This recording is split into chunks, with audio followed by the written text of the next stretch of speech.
nangyayari ngayon sa Sulu, kaugnay po ng kidnapping at operasyon ng militar. Makakusap po natin sa linyang telepono si Major Filimon Tan, tagapagsalita ng Western Mindanao Command. Major Tan, magandang hapon po sa inyo.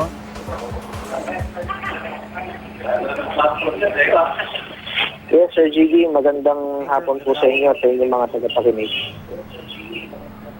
Apo, dito po sa ginagawa pong operasyon, kumusta na po ang sitwasyon sa ngayon? Actually, sir, patuloy po ang ating operation dito. We are directed by the President to intensify our operations and we are doing that. Ang sabi po ng ating liderato, no let up po ang ating operation para po sa pagtugis sa mga bandidong elemento ng Abu Sayyaf Group.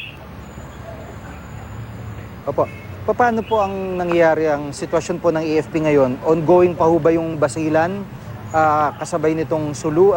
Paano po ang naging deployment ng inyong mga tauhan dyan sa dalawang area po?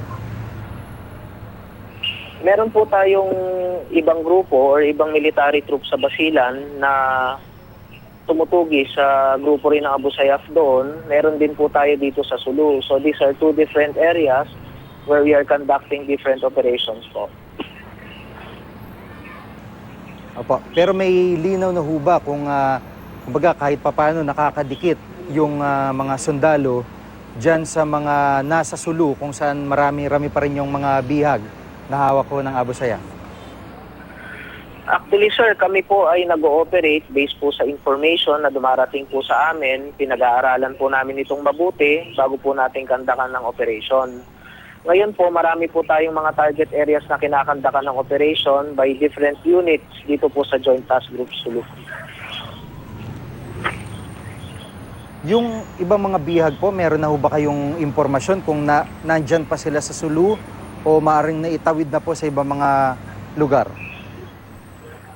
While alam naman po natin, nagkakaroon din po tayo ng idea based on intel reports ang kanila pong general location. I cannot give a specific information po dahil ito po ay operational. Ngunit makakaasa din po tayo na alam po natin kung saan po yung mga target areas na pwede din po nating operatan para in consideration sa paghahanap nitong ating po mga kidnap victims.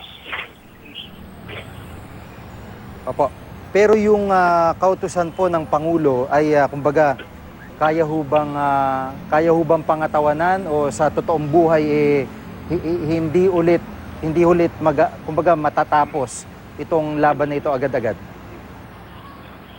Sir, ito pong commitment ng Armed Forces did not really start sa pagbibigay ng Pangulo ng direktiba. Bago po magbigay ang Pangulo ng direktiba, ay talagang pinagbubutihan na po ng ating sandatahang lakas na makuha po itong kidnap victim sa lalong madaling panahon. Ngunit po bilang ama ng Armed Forces, ang ating pong Pangulo ay muling nagpaalala sa kanyang mga tropa na paigtingin ninyo ang operation para magkaroon po tayo ng mas mabilis, mas maayos na resulta. Ito po ay natanggap po ng mga sundalo dito sa Joint Task Group Sulu at kami po ay lalo natin pinaigting ang operations dito. Dire-diretso po tayo sa operations dito, sir. Apo, bilang Pangulo, mabigat yung atas ng Pangulo sa mga sundalo, pero sapat ho ba yung, kumbaga, yung supplies, yung mga resources na pinoprovide naman ng national government para sa mga operasyon na ganito ho kalalaki? Opo. Actually, sir, sa pagbibigay po ng pag-uutos na ganyan, kasama na po dyan, kalakip na po dyan ang suporta ng national government. Ang ating pong armed forces, kapag may mga operations na ganito, kasama po sa planning natin ang logistics. So, hindi po yan may pagsasawalang bahala po. We are fully supported here and we will do the job the best way we can, sir. Opo, maraming salamat po sa pagkakataon. Si Major Filimon Tan, tagapagsalita po ng Western Mindanao Command. Salamat po.